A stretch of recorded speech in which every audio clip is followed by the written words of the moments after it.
on Sky News Live.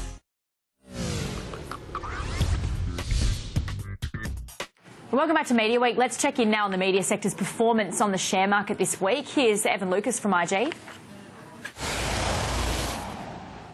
Two really big stories in media this week, and it is good to see that obviously there is talk and increased competition in things of obviously free-to-air and pay-to-air TV with the NRL rights, and also what's going on at the moment around ERA and also Domain in on that sort of online housing advertisement. Starting with ERA, they are continuing to try and put as much pressure as they can on Fairfax around their pricing. They've obviously changed their model in terms of how they look at it. They now do what they call their premium pricing, which is known as their bold pricing. So the fact that we've seen a slowdown in Sydney, in Melbourne, and obviously clearance rates means the listings on REA are actually now longer, so they're getting a nice increase in premium of price there. But they fixed their prices in terms of what they're doing with their overall advertising structure. That is therefore making them more attractive to much more many brokers, because Domain has actually been increasing. So watch that space. They continue to show that they're going to grow at double-digit space, and REA is very much on the front foot about trying to show how competitive they are on price, and also the fact they still are the #1 player out there, with the fact they almost double the amount of visitors to Domain. So watch that number. REA's had a bit of a pullback this year, certainly one to watch, and had a fairly good week this week as that announcement came out from their CEO.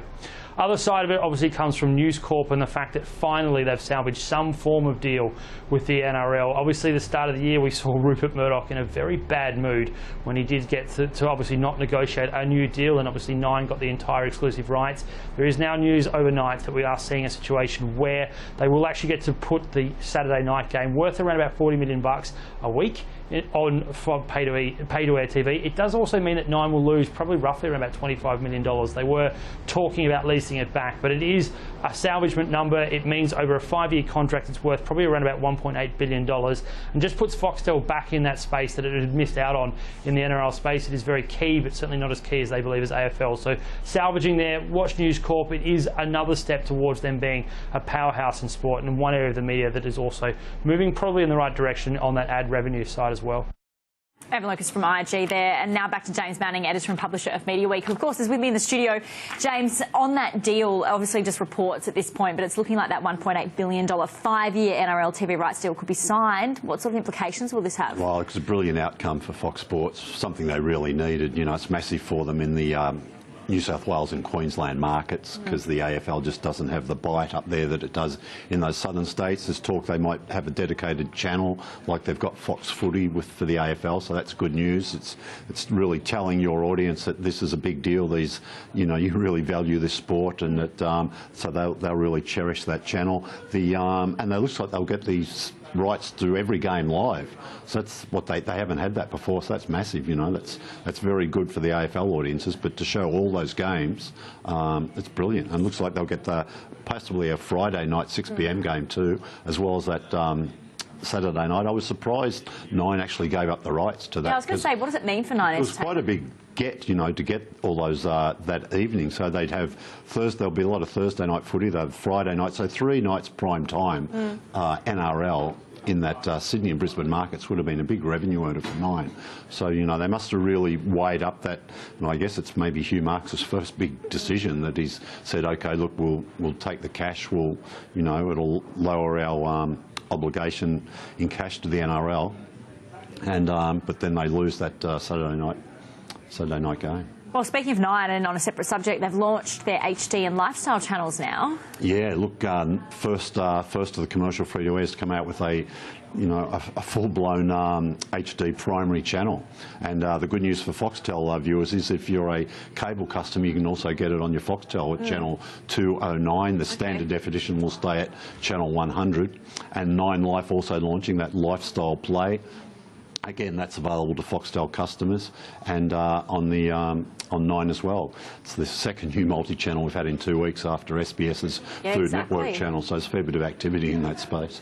All right, I want to move on, because publishers obviously always in focus for trying to get content out on mobile devices, and we've got some stats now to back up what's actually happening. What are you hearing, James? Yeah, it's just the significance of the the growing mobile audience, you know, that we're getting stats from within Australia, globally, just how many people are really depending on their mobile phones. It's up over 30 hours a week now of people, 30 hours a month, people browsing on their mobile phones. So it's big on those commuting times, you know, and we're seeing those free-to-air channels going to, you know, streaming their channels on mobile devices. So it's going to become very significant, and I think we'll see that grow in importance through 2016. All right, we had radio ratings not long ago, and actually radio has been very much a focus of Bauer Media of late. We've had a lot of speculation that perhaps they're looking at Nova radio assets, but if that doesn't go through, maybe they're an eye on someone else? Yeah, we talked about it briefly last week. There was talk, look, they might make a 600 million sort of offer to Nova Entertainment. Nova said, look, we haven't spoken to Bauer for maybe a year or more. We're not for sale. The speculation this week that Southern Cross Austereo might be in their sights. I don't think they want their sort of TV assets, so they might offload those if they could do a deal.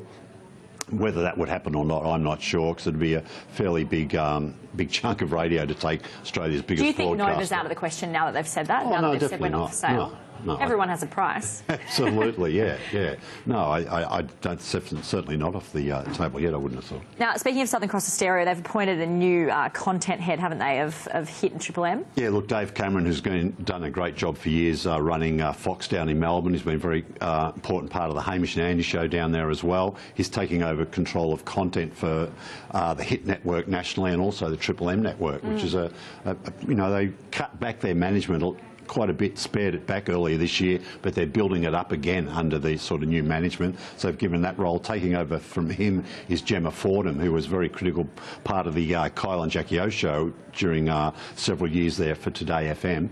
She went to work in New Zealand radio for a little while. Now she's come back, so she's been working on the Rove and Sam Frost breakfast show, helping launch that. Now she's taken on this role that she'll start in January as head of the Hit network content again nationally. On Rove and Sam, have you heard any anecdotal evidence of how they're going so far? No, look, I had a listen again a couple of days this week. No, I think it's going well. They're certainly getting out and about. I think they'll both be at the ARIA Awards this week.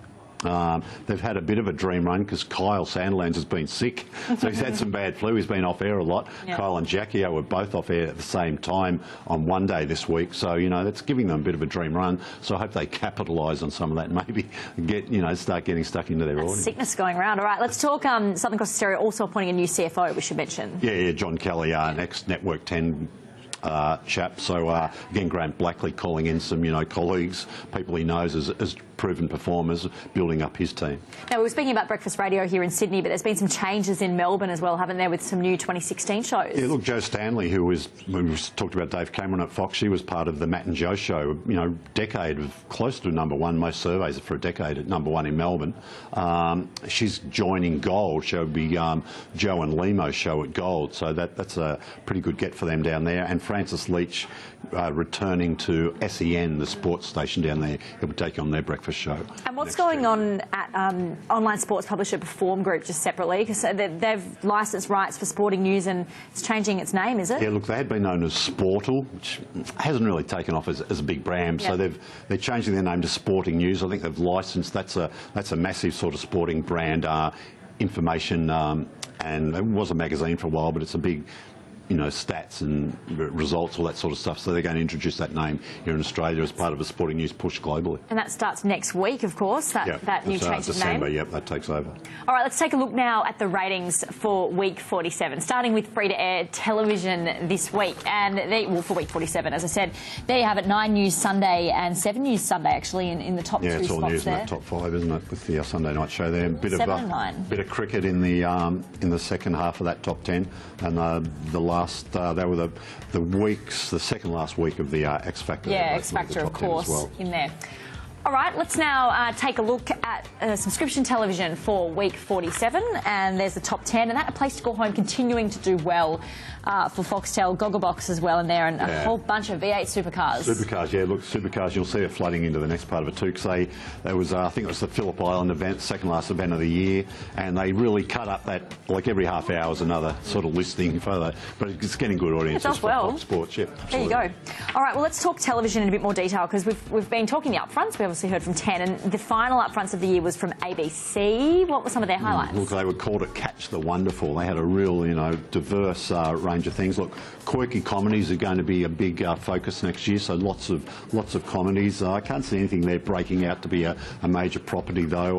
iView, they're going to do a fair few sort of premieres straight to iView, their streaming service, and returning dramas. So some of their biggest audiences are things like Dr. Blake, Rake, Jack Irish is coming back, Janet King, there's going to be some more, and another series of The Code. And speaking of ABC, Kerry O'Brien's hosted his final Four Corners. He did, yeah. He went out and he said, look, part of his little farewell speech to his viewers is to remind them how important he thinks the ABC is, and stepping into his role next year will be Sarah Ferguson, who's returning to the show. That would have been expected, right, when he announced he was leaving? I don't know, Ingrid, maybe you've got some information I don't. I'm not sure, but it's a good appointment. But I think some people have commented though they hope Sarah still has time to maybe do a few stories because she's such a good reporter. They don't want to lose her just to maybe a straight hosting role. Yeah, exactly. All right, and Astra Awards. No more. No more. No more. What's happening? What's going on? We can't win an Astra anymore, Ingrid. Now, look, Astra said, look, we want to focus just on our lobbying of the stuff we do, the industry-based work we do for our members.